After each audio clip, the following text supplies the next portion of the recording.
I want to be the kind of person who does the right thing. And I don't just mean the big things where right and wrong are obvious and easy, but I mean the small things, the subtle, unnoticed things, like helping my neighbor when she's shoveling a driveway. You know, what I do when no one's watching. Because it's so easy to let those small things slip away. And it's those endless choices that we make every day that shape us and the kinds of people that we are. But this has started to change for me recently because I've started to believe different things about myself. A friend of mine gave me insight into the story about Jesus and his disciples that I'd heard before, but it's just taken on whole new meaning. Jesus' disciples are in a boat, and it's the middle of the night, and they're trying to get across the lake, and the wind is blowing, and it's getting choppy, and Jesus comes walking out to them on the water. Now they think he's a ghost. So they're like, Jesus, is it you? And he says, yes. And one of them, Peter, gets out of the boat and starts walking on the water towards Jesus. What is Peter thinking? And why does he believe that he can walk on water? Now, what I've come to realize is the story makes way more sense if you understand the background. Jesus is a Jewish rabbi with Jewish disciples living in a first century Jewish world. Now, Jesus grew up in a region called the Galilee, and the Jewish people in the Galilee believed that God had spoken to Moses, one of their great historical leaders, and had given him the first 5 books of the Bible. They called these first 5 books the Torah. Torah means like teaching or instructions or simply the way. And so Torah was the center, the foundation of their lives, and it was the focus of their educational system. So most Jewish boys or girls around the age of 6 would go to school for the first time to learn the Torah. It'd probably be held in the local synagogue and be taught by a local Torah teacher who was a rabbi. This first level of education was called Beit Sefer and lasted until the kid was around 10 years old. In Beit Sefer, most kids would memorize the Torah and by the age of 10 have the Torah by heart, every word. Genesis, Exodus, Leviticus, Numbers, Deuteronomy, memorized. Now, by the end of Beit Sefer, which would be around 10 years of age, most kids were no longer going to school. They were apprenticing, learning the family trade, learning the family business, learning how to manage a household. But the best of the best would keep going. They would continue their education into the next level, which was called Beit Talmud. In Beit Talmud, the best of the best who were still going on, the ones with the most natural ability, would memorize the rest of the Hebrew scriptures. Genesis through Malachi, memorized. Now, by the end of Beit Talmud, 14, 15, most kids are learning the family business, learning the family trade, apprenticing with their parents. But the best of the best of the best would continue on to the next level of education, which was called Beit Midrash. And they'd go to a rabbi and they'd apply to that rabbi to become one of that rabbi's disciples. Now, when we use the word disciple, we often mean student, but we generally mean somebody who knows what the teacher knows. But a disciple is something far deeper. A disciple just doesn't want to know what the rabbi knows. A disciple wants to be like the rabbi and wants to learn to do what the rabbi does. Now, rabbis differed in how they interpreted the Torah. They would take like a verse or a command, and one rabbi might say, well, this is what it means to follow this verse or to do this command of God. But another rabbi might say, no, I think it means something slightly different. And so different rabbis had different sets of interpretations about how they lived out and understood and interpreted the scriptures. Now, a rabbi's set of interpretations was called that rabbi's yoke. So when you went and applied to a rabbi to become one of that rabbi's disciples, what you wanted to do is you wanted to take that rabbi's yoke upon you so that you could learn to know what the rabbi knows in order to do what the rabbi does, in order to be like the rabbi. So you'd go to a rabbi and you'd say, Rabbi, I want to become one of your disciples. The rabbi would then grill you. The rabbi would ask you questions about Torah, questions about the prophets, questions about the oral tradition, because the rabbi wants to know, can this kid sit in front of me? Can this kid do what I do? Can this kid spread my yoke? Does this kid have what it takes? So the rabbi would fire off all these questions and grill the kid. And if the rabbi thought this kid's good, this kid loves God, loves Torah, but this kid isn't the best of the best of the best, the rabbi might say to the kid, you know, you obviously love God and you obviously know the Torah, but you don't have what it takes to become one of my disciples.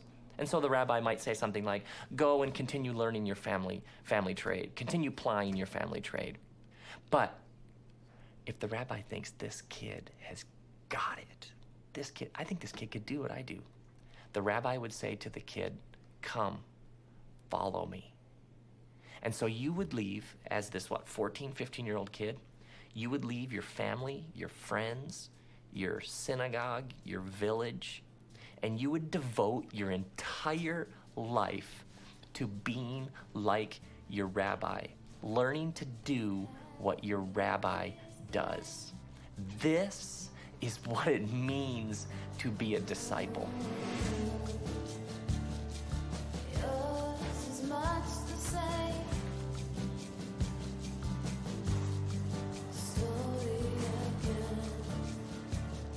So, a rabbi comes to town, a powerful rabbi. He's got like his little pack of disciples with him, and they're doing everything they can to keep up with him because they've devoted their lives to doing what their rabbi does. So if you're a disciple, by the end of the day with your rabbi traveling on these hot, dusty, dirty roads, you've got whatever your rabbi stepped in just caked all over the front of you. And so this saying developed among the wise men and the sages that you would say to a disciple, you'd say, may you be covered in the dust of your rabbi. This is a scene that everybody had seen this. They knew exactly what it meant to be covered in the dust of your rabbi. Now, all of this, to me, has huge implications for Jesus and how we understand Jesus, because most rabbis would begin their teaching around the age of 30. And in the Bible, around the age of 30, we have Jesus walking down the shore along the Sea of Galilee, and he comes across Peter and Andrew, and they're fishermen, and Jesus says to them, come, follow me.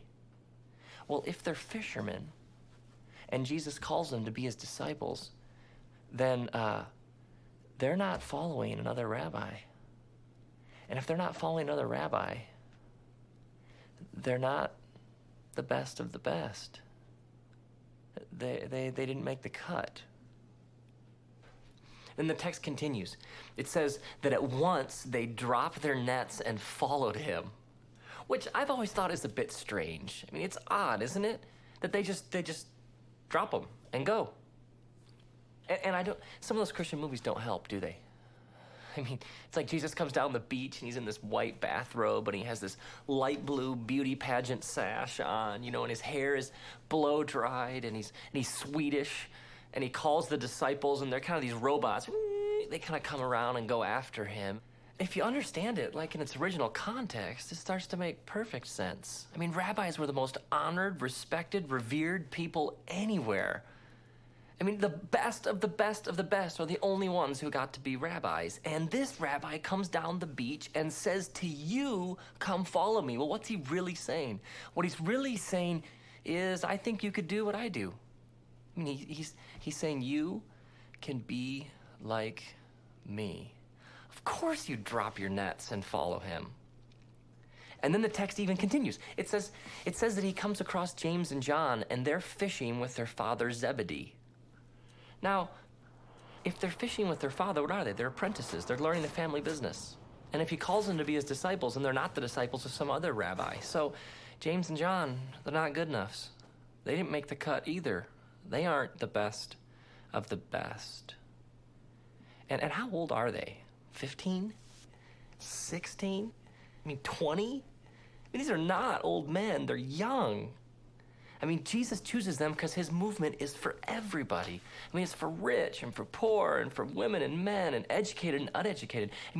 Actually, what's one of the things they say about them later on? One of the things they say about them later on is, these guys are like unschooled fishermen.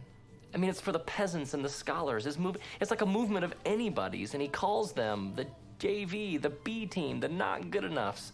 He calls them to be his disciples, and they change the course of human history.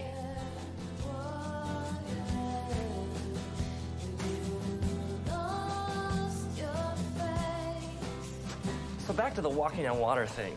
You have this boat full of anybody's, and the water's choppy and the wind's blowing, and they're terrified because this Jesus comes across the water to them, and they think he's a ghost. And then Peter says, well, if it's you, then tell me to come to you. Now, why is this Peter's first response? Why is Peter's first reaction, if it's you, then tell me to come to you? Because he's a disciple. He's oriented his whole life, devoted his whole life to doing what he sees his rabbi doing, learning to be like his rabbi. So he sees his rabbi walking on water, and what's the first thing he wants to do? I want to walk on water too. I want to be like my rabbi.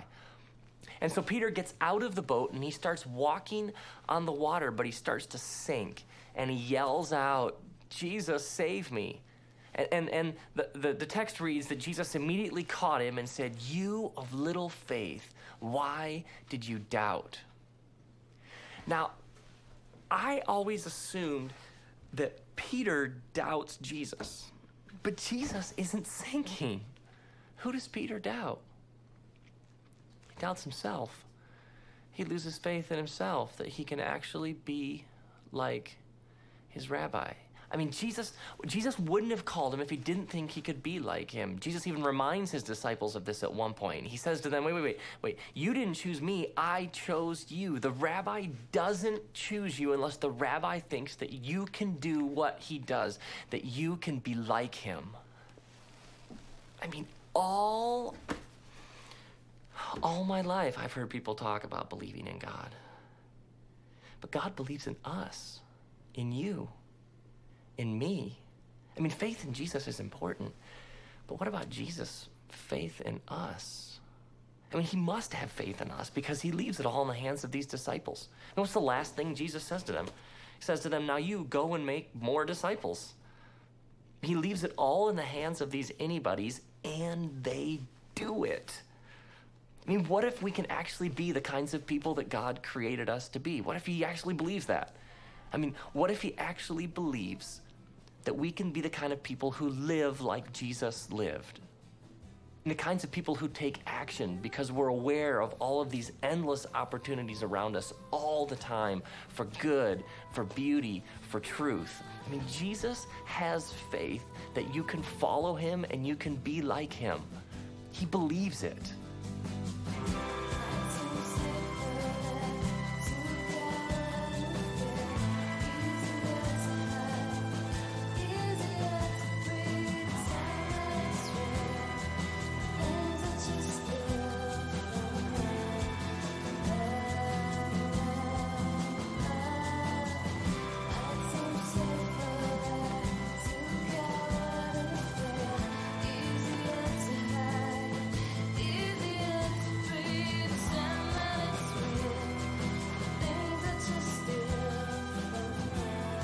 May you believe in God,